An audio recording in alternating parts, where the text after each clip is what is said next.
Daily Horoscope December 6, 2024 para kay Scorpio. Scorpio, the card said here, may mga nasolve ka o may mga problemang nang nakalipas, but this card showing hindi pa tapos kung ano man yun, no? Kung inaakala mo ay naging okay na yung lahat. This card showing meron ka pang unfinished business. Meron ka pang dapat tutukan, may mga dapat ka pang gawin. Kaya wag mo nang pakampante. No? Kung nakikita mo, pumanatag ka or na-lessen yung stress mo. This card showing confused, naguguluhan ka sa mga bagay na gagawin mo. So medyo kalmahan mo muna at wag ka muna magpabigla-bigla sa mga desisyon na magagawin mo sa araw na ito. No? Dahil nakikita ko dito sa cards na may mga unfinished business ka, may mga dapat ka malaman o matuklasan at magulo yung isipan mo kasi sa dami ng gusto mong gawin, hindi mo alam kung ano yung uunahin mo. So, kailangan Scorpio mag-focus muna sa mga kung ano talaga yung ipapriority mong uunahin na gagawin. Punta tayo kay Gemini.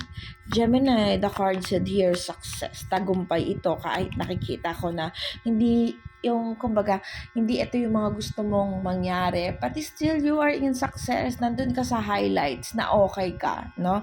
Sabi dito, may pagkakasundo naman. Nakikita ko dito, mayroong mga disconnections. May mga taong nag-disconnection sa'yo, pero hindi sila ganun ka-importante. Hindi mahalaga. Sabi dito, nandito pa rin yung katatagan mo, yung kakayahan mo. Sabi dito, ituloy mo lang yung mga ginagawa mo kasi it will lead you to happiness, no? Kumbaga, na-achieve mo yung mga goal mo eh.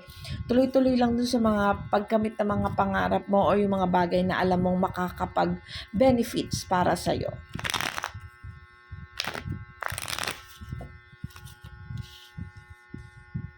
Pupunta tayo ngayon kay Aries. Aries, the card said here, nawawalan daw ng pagbibigayan. This card showing kasi may mga maling gawa sa'yo. Pero, nakikita ko dito, you are powerful now. Unlike nung mga nakaraang araw na medyo nakakaroon ng stress, confusing kung ano yung mga bagay mong gagawin. This time, maliwanag na, no? Sabi dito, nawawalan ng pagkakaunawan at pagbibigayan, pero nakita ko dito naka-hold na ang iyong damdamin. Alam mo na kung ano yung mga dapat mong gagawin. Hindi ka na masyadong nasasaktan o naapektuhan sa mga maling gawa ng mga tao na nakapaligid sa'yo, which is good, no? So, continue mo lang. Priority mo muna yung sarili mo o kung ano talaga yung mas makakabuti para sa'yo. Taurus, the card said here, hindi ka naman daw mabibigo dun sa mga bagay na ginagawa mo. Magkakaroon pa rin naman ng magandang feedback kahit na alam mong in judgment yung nangyayari, nahuhusgahan ka, may mga maling pagkilos at paggawa. But this card showing, minsan kailangan kasi tayo makagawa ng hindi maganda or sabihin natin na, kumbaga, to be aligned para lang hindi makapanakit ng tao, you know. Sabi kasi dito in judgment pero toward to success. So, ibig sabihin nito na may mga maling nagagawa pero ito yung ikakabuti, maaaring manahimik muna sa mga issue or hindi na iparating kung ano man yung malalaking issue na maaaring magdulot pa ng kapahamakan sa iba or stress, no? Sabi dito sa cards, magkakaroon daw ng pagkakasundo at this card showing na mawawala yung mga problema or sigalot, no? So maganda itong araw mo nga, sabi ko may pinagdadaanan ka man, mariresolve mo yon, magiging maayos yung lahat. Punta tayo kay Sagittarius. Sagittarius, the card said here, wala ka daw dapat panghinayangan dun sa mga bagay na nawala, no? Sabi dito, you still have ongoing battle. Ibig sabihin, may pinagdadaanan pala si Sagittarius sa araw na ito, no? Sinasabi dito, nawawalan ng guidance na universe. Ibig sabihin, may mga bagay kang gustong i-proceed, pumunta sa malayo, pero na-stagnant ka, hindi nagagrand yung paglayo mo, pag-iwas mo. But this card showing you need to fight for that, no? Kahit may ongoing battle ka, sabi dito, hindi mo kailangan panginayangan kung ano man yung mga bagay na hindi mo na-proceed kasi pwede mo pa yung ayusin at pwede mo pang gawan ulit ng pamamaraan. So, tuloy-tuloy lang Sagittarius, huwag kang ma-stagnant sa isang sitwasyon na alam mong hindi ka magbe-benefits o hindi makakatulong talaga ng maayos sa kalagayan mo. Pupunta tayo kay Cancer.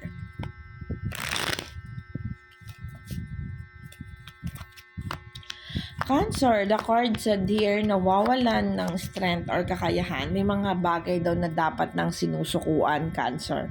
So, sabi dito sa cards, nakita ko gumawa ka ng way, gumawa ka ng pamamaraan, but still hindi nagwo-work. And nakikita ko dito, nandito pa yung confused, naguguluhan ka pa sa mga bagay-bagay na nangyayari. This card showing na kung alam mo na binigay mo na yung the best mo at hindi pa nag-work, it's time to fed up. Baka hindi ito yung naka-align sa'yo, baka hindi ito yung meant for you.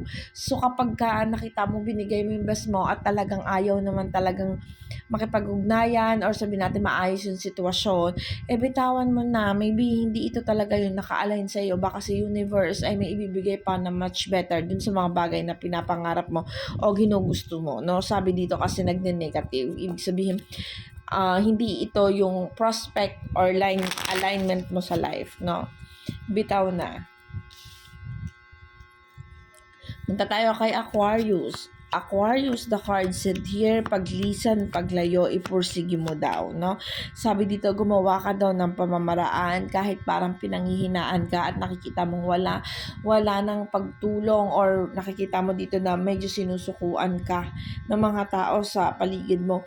But still, the card said, Aquarius, to continue what are you doing, to continue what are you thinking, kung ano yung mga pinaplano mo. Especially kung pinaplano mong umiiwas, lumayo, ipaglaban mo daw ito, no? May mga dumarating daw sa ng mga blessing, but this card showing na hindi ito talaga yung naka-align sa iyo. Meron pang much better dyan at maaaring hindi dyan sa kinalalagyan mo yung better na sinasabi dito sa cards. Leo, the card said here, may mga maling gawa, hindi mga nasolusyonan na mga problema. Nagne-negative yung cards. Sabi dito, ipagpatuloy mo lang daw yung mga bagay na ginagawa mo regarding sa finances o yung pagkakaroon ng self-confidence o yung sarili mo na, Leo, no? Sabi dito kasi may mga maling gawa, hindi masolusyonan yung mga problema. So, ibig sabihin, focus ka muna sa sarili mo kung hindi na talaga kaya. Kasi baka kailangan mo muna mag-unwind, mag-relax, o palawakin muna kung ano yung meron sa'yo sa ngayon, no? Priority mo muna yung sarili mo bago pumunta dun sa mga ibang tao para hindi masyadong conflict, no? Kumbaga, yung sa'yo, i-clear mo muna. So, nakikita ko dito masyadong nagiging confusing kasi may mga maling gawa. At yun yung hindi mo kayang i-tolerate, parang ganyan. Virgo, the card said here, kung may binabala kang amalis, pumunta sa malayo, dumistansya, magpalit ng trabaho, or something like transportation, you need to go for that. Sabi dito, mag-gain ka daw ng pera dito, no? Sabi, ituloy mo lang, may mga nakikita ako dito, may mga bagay na hindi ka dapat pagbigyan pa or mag-stay pa, no? This card showing na hanapin mo. Nakita ko dito, you are aiming to your goal. Kumukuha ka talaga ng mga bagay-bagay na makakapagpaunlad sa'yo. But this card showing na continue for what are you doing and take yung mga opportunity paparating sa'yo, no? Kung kinakailangan lumayo. Kasi nakikita ko dito, mag-gain ka dito sa pag-alis mo, sa paglisan mo, sa pag-transfer mo. Something na pag-alis o pagkawala ng stagnant mo kung nasaan ka man ngayon. Pupunta tayo kay Pisces. The card said here, okay, may mga bagay daw na nawawala ng guidance ni universe. This card showing magkasundo kayo o kayong relasyon nyo, inilalaban mo siya, but you need to think kung hanggang saan, kung ano talaga yung purpose, kung bakit nakikipag-relasyon ka or bakit you are connected with someone. Laging mong i-check kung ano yung motive niya para sa'yo kasi may mga hidden issues ka, sabi dito sa cards. May mga maling gawa, no? Tignan mo, pag-aralan mo kung itong mga taong na sa circle mo ay mga bagay na pinapahalagahan mo, yung mga bagay na pinaglalaban mo ay karapat-dapat pa, no? Kasi nakikita ko dito, baka ma-disappoint ka in the end.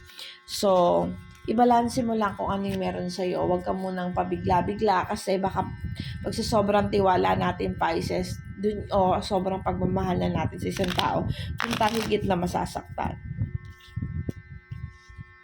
Pupunta tayo ngayon kay Capricorn. Capricorn, the card said they are confused, masyadong naguguluhan. This card showing may mga bagay na natuklasan, may mga bagay na nalaman. Nakikita ko dito may mga problemang kinakaharap kasi nakikita ko dito may may masaya ka, naging successful ka, nakuha mo yung mga bagay pero nagkakaroon ng disconnection dun sa taong nakakapagpasaya sa'yo. May problema in the relationship. Kung if you are in the relationship, Capricorn, sabi dito confused, naguguluhan ka na stagnant ka na naman sa isang sitwasyon na hindi mo alam kung right or left. Ganun yung sinasabi dito sa cards, no? But still follow your heart and then follow kung ano yung mga bagay na natuklasan mo at nalaman mo, no? Kung naguguluhan ka man, dun ka muna, wag ka muna basta-basta magdedesisyon sa araw na ito, no? Konting hinay-hinay lang muna para hindi tayo ma-pressure or hindi tayo magkamali ng mga bagay na pagdedesisyonan natin. Libra, the card said here, kung binabalak mong lumayo, umalis, lumisan kasi parang feeling mo wala nang pagbabago or naka-stagnant ka na lang sa isang sitwasyon. Sabi dito, yung paglisan, yung paglayo or yung pag-iwas guided with the universe. So, kaya sinasabi dito, you need to start a new beginning. Kung alam mo na stagnant ka lang sa isang sitwasyon at wala nang pagbabago at nakikita mo na walang patutunguhan, you need to move forward, sabi dito sa cards, no? You need to move forward and check mo muna kung ano yung mga bagay na na-miss mo o mga miss opportunities na kailangan mong balikan, no? Layo ka muna, kalma, and then tignan mo kung ano yung mga bagay na pwede mo pang gawin na mas makakabuti sa'yo. You need to start again dito. Sinasabi, Libra, you need to start again, gumawa ng pamamaraan, lalo na pagdating sa finances, mag-focus sa sarili. At ito lamang po ang aking daily horoscope. Salamat po sa mga sumusubaybay, sa mga nagpi-PM sa akin. At follow po, no? Please accept the invitation for spiritual guidance. Thank you po. Paalala po, ito ay gabay lamang.